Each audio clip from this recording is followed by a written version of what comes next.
Didn't matter, right? I just got back from Motown. They were all jazz players, and they would all go out and play at night in the clubs. And you talk about playing off each other. They would come in and go, "Hey, remember that thing we did last night?" And then they would put it in a song. Yeah, just a little bit of it. Yeah, just a little touch of it. Yeah, and then they turned it into a hook that just blew everybody's mind, and laid it on over and over again. And when I was recording at Motown, which I did, before I came down, I was in the Buffalo Springfield. I was signed to Motown with the Minor Birds, and I was in there with Rick James, and we recorded there. And they really were freaked out by me. I had a 12-string, Gibson 12-string with a pickup on it, acoustic 12-string, and I was playing lead on this 12-string. And this was like '64, I think. And I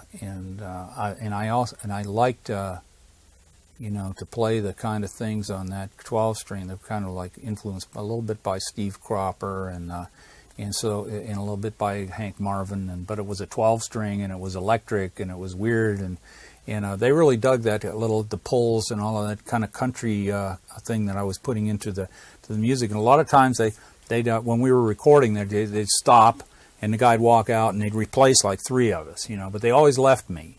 So I'd be playing with 3 guys from Motown, the drummer and the bass player, and just on the sessions. And then when you're doing the background vocals, suddenly there'd be 3 or 4 more guys there behind you singing, and they'd pick it up. And so it had that sound because they just that's what they did. They all played on everybody else's records, and everybody did that. So, but they always treated me really good, and except for the choreography class, I didn't do well in that. They said they got paid $5 a song in the early days, whether it took a day. How about that Berry Gordy? Oh, what a man, truly. But they finally, after that, they got a salary, I think, up to $200 something a week or something. But they gave me a contract this high to sign. I signed with Motown when I was like 16 or 17, maybe 17. I was underage, and the contract was this high. You had to sign everything away, publishing, writing, anything that you did was theirs. Just for, I was on Joe Bet, the whole thing, and just because I wrote a couple of the songs with Ricky, and we did a few things together. It's too bad that they didn't have film of the original sessions, or how great those people were singing with the original people that did those songs and everything. But just the fact that that they were there and who it was, and that they were there, it's awesome to realize the power of that group of musicians and what they did. And that's another group of musicians. There's them, and there's Duck and Al Jackson and the Stax group and the Memphis Horns, that whole bunch, and the Muscle Shoals guys. Those guys played on so many records that I loved. It's scary.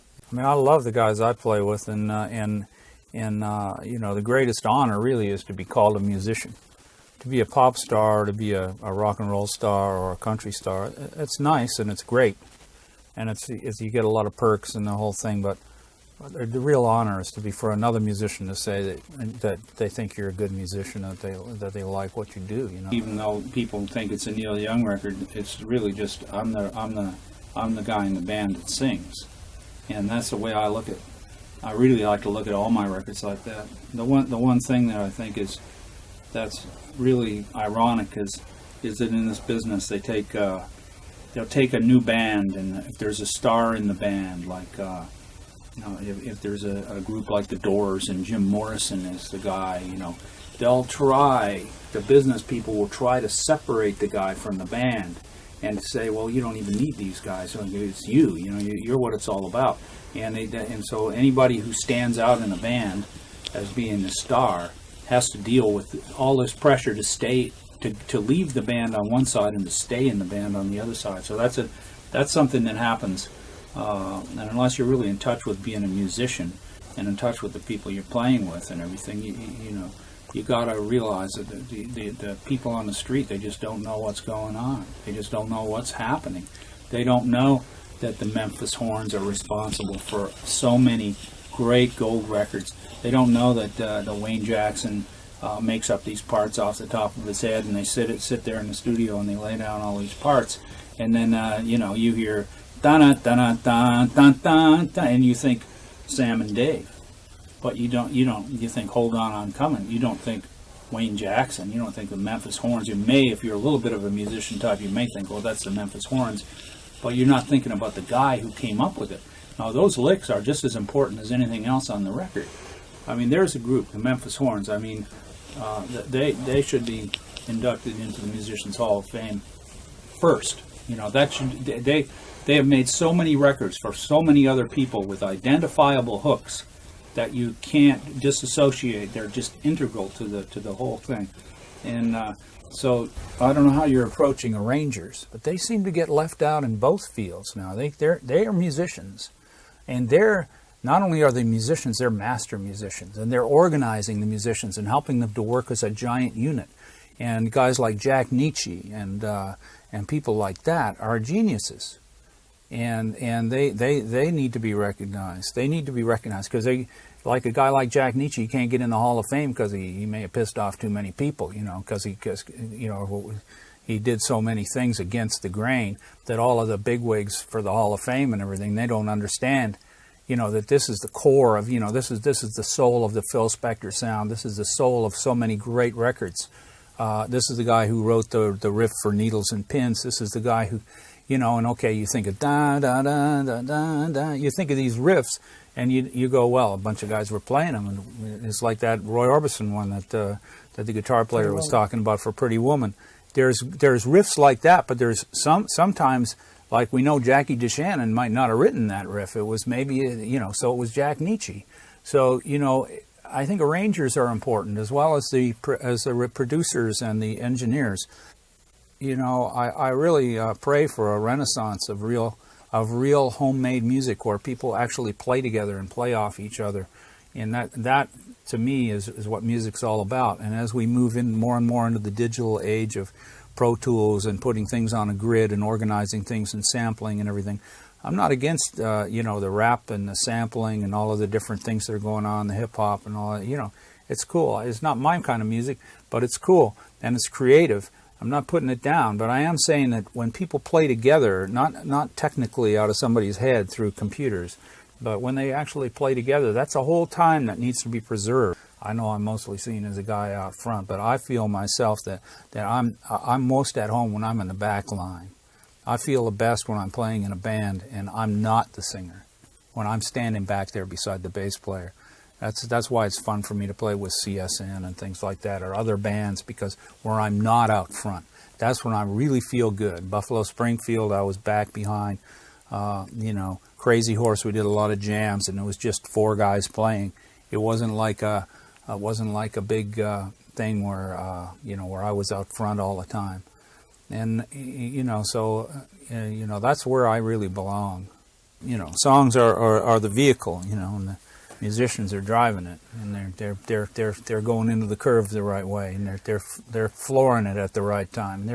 But the song is the vehicle, and you know, so the things all go together. But the problem is, songwriters have been recognized. Like Bob Dylan's a wonderful songwriter, and you know, irreplaceable part of American music, and there's people like that.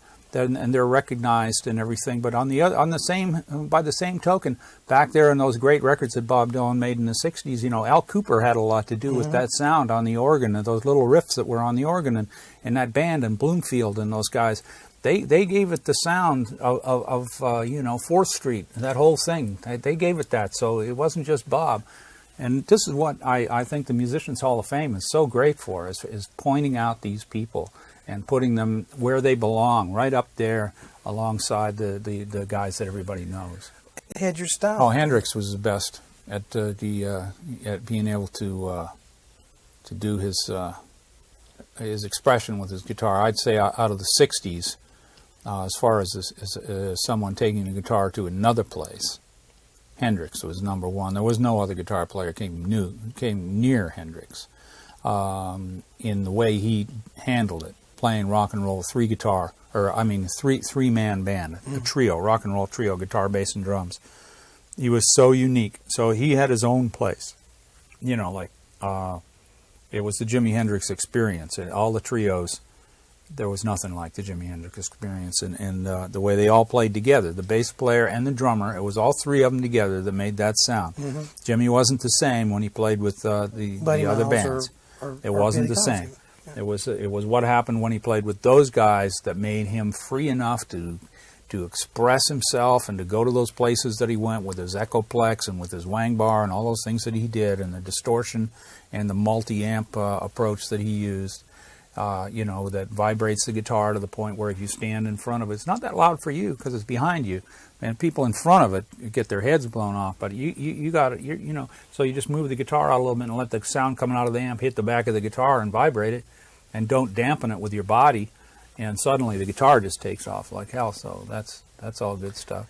Nobody. And I guess J.J. Cale also. Yeah. If you combine that with J.J. Cale, who's got the master's touch, and just one of the finest, most masterful guitar players. I mean, you can hear his influences on Clapton and the